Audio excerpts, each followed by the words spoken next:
Okay, so what are you? Where are you from? What's your background? What do you believe? Yes, I am an atheist, more or less, Uh-huh. agnostic, I think. Okay. I've never really believed in my whole life, I think. Uh-huh. Wasn't raised as with any particular religion, Uh-huh. but I've always had interest in the matter. I've studied more or less religion independently. Uh-huh. Um, and I don't know, Islam seems really interesting, so I thought I was gonna ask some stuff. Yeah, go ahead. That's Where's okay. your Okay, questions? Go ahead. that's good. Welcome to ask. Okay, so first of all, I think Uh-huh. more of a general question. I think if you were to recommend me some sources to study Islam The Quran. independently, yeah, okay. So just plain reading, translation. I don't Yeah, speak Arabic. read Sahih International Translation of the Quran. Okay, It's a best starting point if you want a starting point. Yeah, start with that. Then you can read a biography of the Prophet as well. You can read his life. You can read something like the Sealed Nectar, or there's other books as well that are available for the biography, the life of the Prophet. ﷺ. I think that should be more than enough for someone who is like wants to get an understanding of what Islam's about, etc. Because it will give you the historical background of the life of the Prophet, what he did, etc. And then reading the verses of the Quran will give you the message, the main message of Islam, what's it's about, the rules, and all of these things. okay. Thank you so much. I have now a few more maybe provocative questions. I don't know how you can take them. Okay, Um, One is about morality. Okay, okay. if you can. Okay, because I've heard you say that that atheists don't have an objective morality, right? And I Mhm, agree with that, of course. mhm. My issue is I don't think that you have an objective morality either. Okay. Okay, so if you can tell me where do you get your morality from and why do you think that's objective? Because it doesn't come from me, it comes from a source which is all knowing, all powerful, etc. Which means Okay. if it has maximally perfect attributes of knowledge, wisdom, etc., then it is not a subjective morality because it's not based on one person's experience. That means you don't experience something, and then you base a judgment based on your own personal limited experience. So our Mhm. experiences are limited. That's the problem with the conclusion that we come up with. We come up with conclusions based on limited experience because we have limited attributes. Like I don't have ultimate knowledge, I do not have ultimate wisdom, I don't have ultimate anything. Or our attributes are limited, and therefore our experiences end up with limited conclusions, and they end up with subjective conclusions. But if there is an entity that is literally the creator of everything, so it Mhm. created the universe, it created human beings, it created reality. So whatever it says is absolute objective truth by definition. So if it determines that X is right or X is wrong, that also becomes objectively right or objectively wrong based on that fact that this entity is the maker of reality, Mm. and it has maximally perfect attributes. Okay, and of course I know that, like, this is your standard answer, I think, but my point was more like you still you still interpret in some way or the other, whether you think you do or not, what this entity says. Okay, so assuming this entity is true and says all those things, you still Okay. need to process those things in your mind, and you interpret them based on your own limited view. Okay, is that something that you No, I agree with? disagree. Okay, why? Because we believe language is coming from God as well. So Hmm. we believe the source of language is the creator. We believe, like if you read the Quran, for example, chapter 2 of the Quran, you read verse 30 onwards, etc. It talks about Allah teaching Adam the names.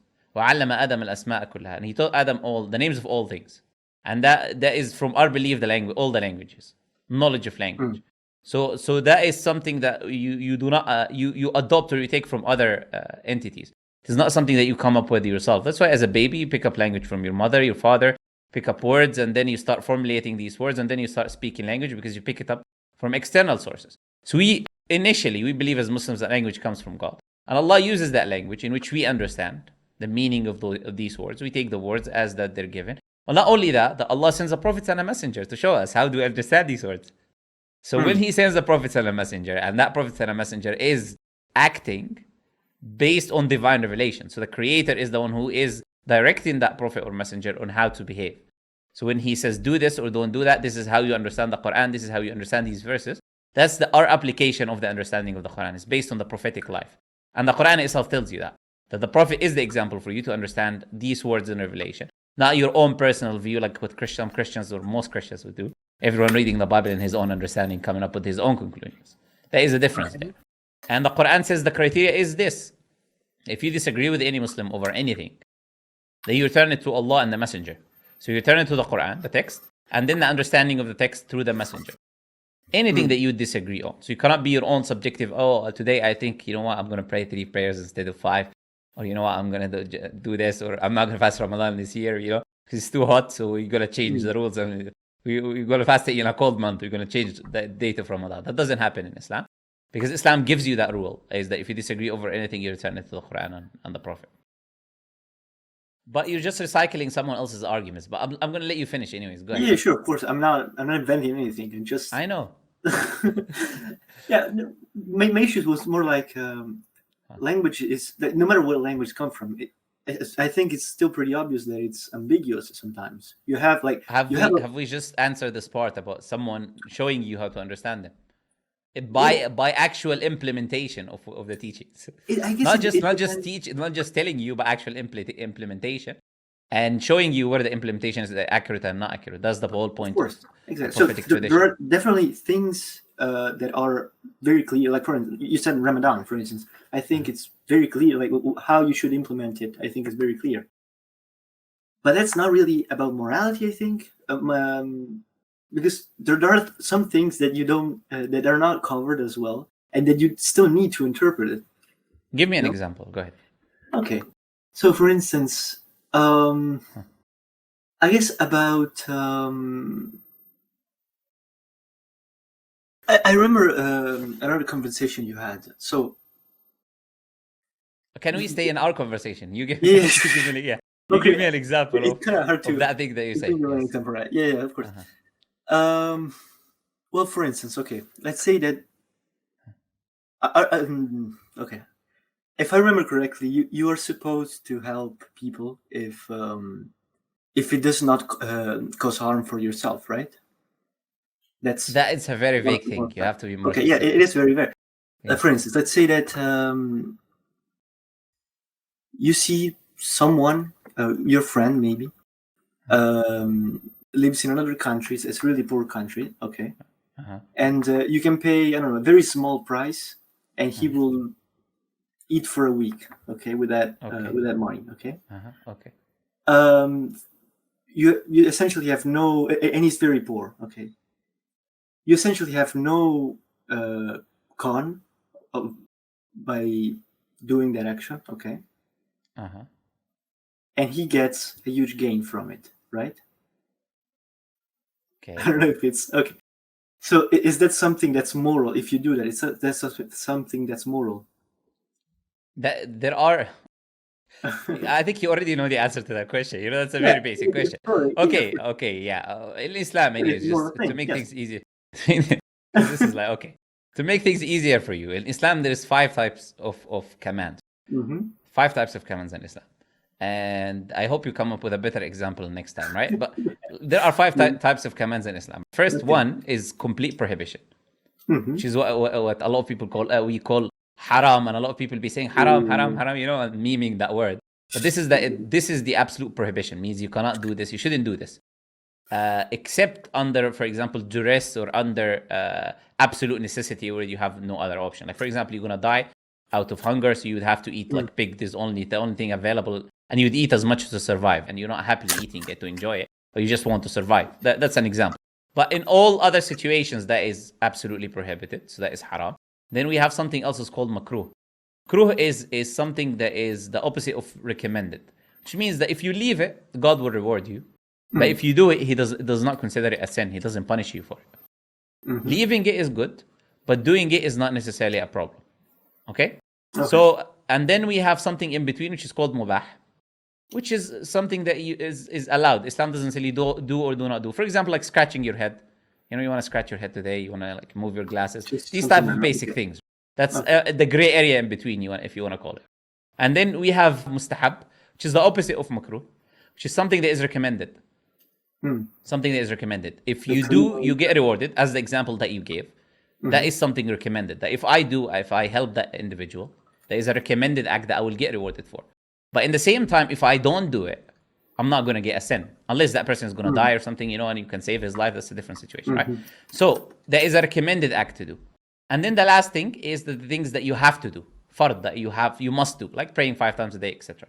And paying your zakat, which is the obligatory wealth that you have, charity that you have to give yearly on the amount of savings that you have if you're a rich person, which eradicates this whole idea and scenario if people follow it anyways, eradicates the existence of those people who are poor, who don't have anything. Because either way, whether you give it recommendedly or not, meaning if you help that person by a recommended act or not, you would have to give charity either way. If you have money, if you have savings, you have to, by obligation, give 2.5% of your wealth yearly, the savings that you have, if they surpass a certain amount. So you would have to give charity either way. And generally, giving charity is something that is recommended in Islam and commanded in the Quran and the Sunnah. And helping people, the more the person in need, the more reward you would get from an Islamic perspective. So that's the answer to that very basic question. Okay, I didn't know about the gray areas. So this was a really good question, a really good answer. Sorry. Okay. I have one last thing, which is about. I know you really like this is more of a personal maybe question. You really like the I don't know what's it called, but like you say that there's the God is necessary because of course everything has a cause, and if you go back far enough, you need an uncaused causer. Right? Have you seen me say that, or are you saying people? Yeah, I've seen you say that a lot of times. When did I say that? Many videos of you. Yeah, I don't think I use that wording, but go ahead. Okay, maybe not this word, but like this argument in general. I don't know what's it called, but like you said, I think you talked about. There's a difference. I don't want to get into philosophy. There's a big difference between the arguments of dependency versus arguments of causation, which is what you're trying to refer to. There are different types of kalam, cosmological arguments anyways. It's not just one type. But I don't get into that gray area when I speak to people usually. I don't get into that. If you watch my videos, you would know that. But that's not what I get into. But what is the point that you're trying to make still? Yeah, my point is, I think that's the main thing that I've seen you say about why God is a necessary being. And I don't think it's true. Which videos are you watching? I don't remember making arguments God is a necessary being. I think you're taking other people's videos and then I know other people who use these arguments, but I don't remember even one single time that I said making the argument of a necessary existence versus a contingent existence. In the streets, for instance, I remember talking about a table. Yeah, this table was made by someone. But I don't use these terminologies of necessary existence of it. It's a much more basic thing that I'm saying. I'm saying that if you have something that is designed or made, right? And that requires a designer. If you look at it, it displays the attributes of its designer or maker. That's the argument that I say. Nothing there about necessary, possible, and all of these. I'm not using these arguments. Okay, I really misunderstood maybe your argument. Then would you say that God is necessary in any way? I don't like to use philosophical language because even in philosophy, necessary has different definitions based on who you're talking. Would you say that you need God for that universe cannot exist without God? Let me help you. Do you even understand what a necessary being is? A necessary being, at least from my perception, is something that has to exist, and without it, whatever is attached to it wouldn't exist. That's it? Yes, in my opinion. No, there is more to it. Okay. Yeah, there's more to the philosophical definition, but as I said, I'm not trying to get into that. It's something that cannot be in other ways, something that has to be eternal as well. There's many other things that you can give into the definition of a necessary existence. I think the existence of God is a much simpler issue.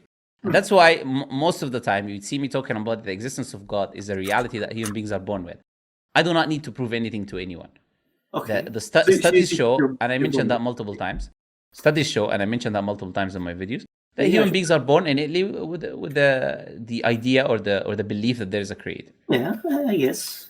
Yeah, not that you guess, it's a fact that there are studies showing that. I don't think. Okay. Where do you guess there? It's a fact, Well, I don't see this as a like from my own experience. I've never had that feeling. They had to explain to me what God was. Because you've been socialized otherwise. That's the whole point of the study being in children.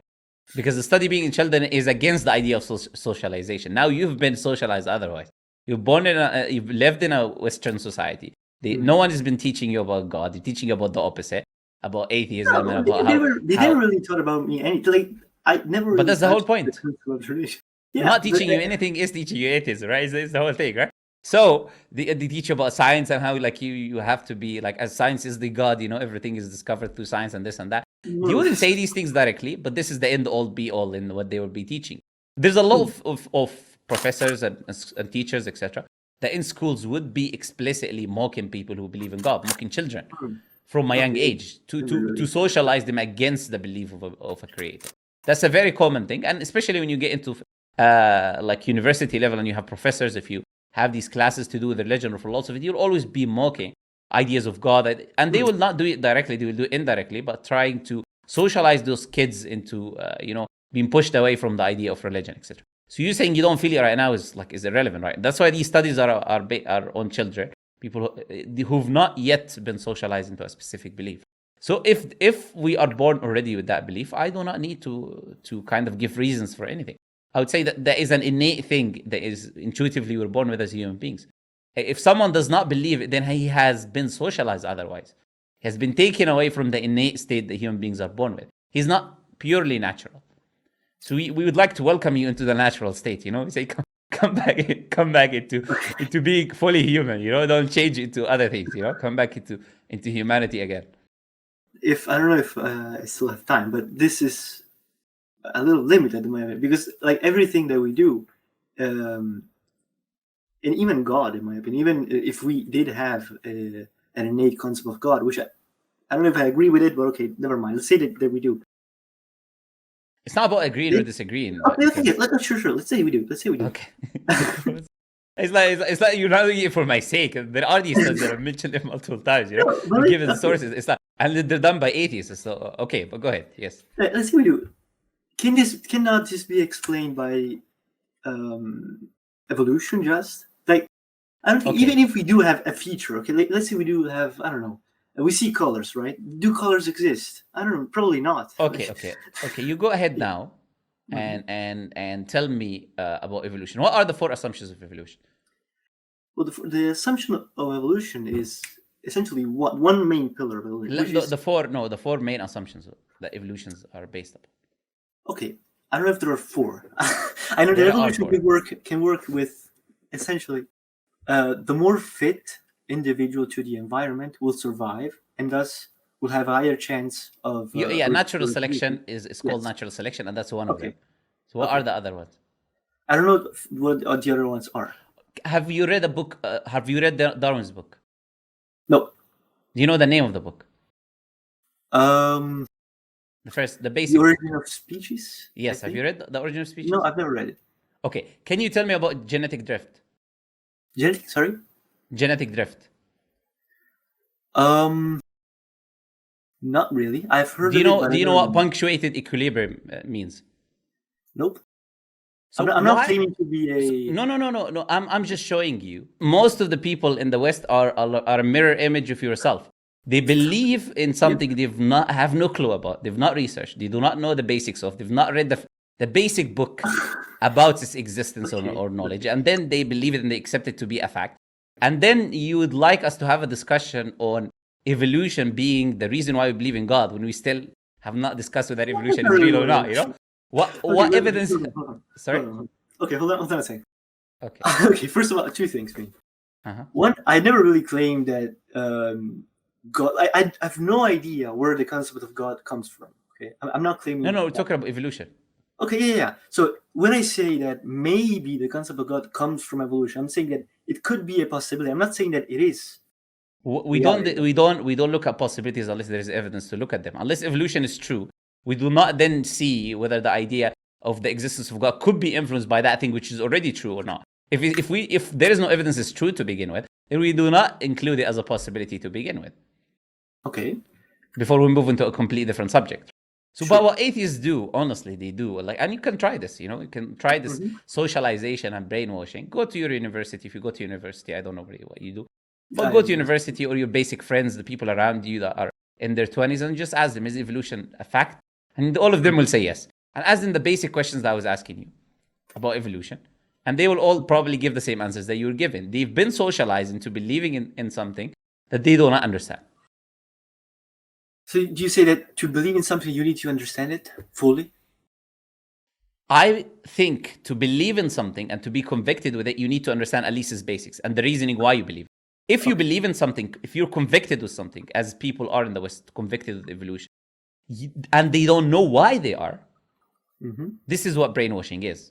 Because if I start asking someone for like the basics of that thing that they're convicted, so believing in so much, they don't know it. Like if you go to a Muslim who is like so convicted in Islam and says that it's the absolute truth, and then you ask him what are the 5 pillars of Islam, and he doesn't know, or these basic knowledge things I was asking you, what books do you guys read, and he doesn't know the Quran. Then that becomes ridiculous, because how are you convicted in that thing unless you're being brainwashed to believe in that thing? You literally do not know the basics, yeah? But anyways, look, we'll leave it here. I would like just to think about these things. And as I gave you as a recommendation in the beginning of the discussion, read the Quran and the biography of the Prophet ﷺ. And you're welcome to come back, with other questions maybe in another time. Absolutely. If you like, Anyways, nice talking to you. Bye-bye. You too. Bye.